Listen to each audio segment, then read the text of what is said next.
But the way when we initially started with OpenAI, it was a sort of a bet on the conviction that at that time, obviously Sam and Ilya and Greg and others had on basically scaling laws, right? In fact, it was interesting. I think it was Dario who wrote the paper that I first read, which was the scaling laws paper. And that was the bet I placed was, and especially as it met natural language. I don't think if it was now I have a much better appreciation of even RL, but I don't think we would have done what we did if it was not natural language. Because of being a knowledge worker company, we were obsessed about not natural language. That was Bill's thing all the years. And so when somebody said, I'm going to throw compute on natural language and maybe we could have some scaling laws that could just give, because the thing we were obsessed for 1,000 years was schematize the world, right? Which is people, places, things, go build the greatest ontology and schema, and that's the way intelligence will emerge. We kind of took many, many detours on that.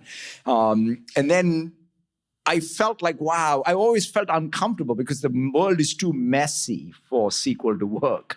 And so I said, someone somewhere is going to figure out how to get to some semantic thing in a different way. And this was the bet. It was unclear to me whether it would work or not, but it started working.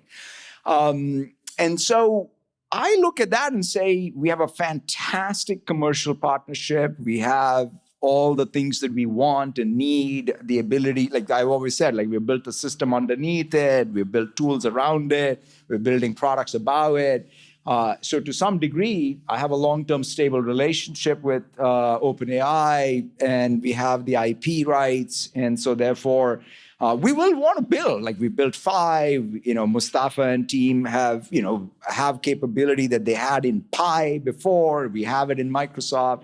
And at this point, if you wanted to just to prove out, that doesn't make sense. I do believe the models are getting commoditized. In fact, OpenAI is not a model company. It's a product company that happens to have fantastic models at this point, and which is great for them and great for us as both partners of theirs.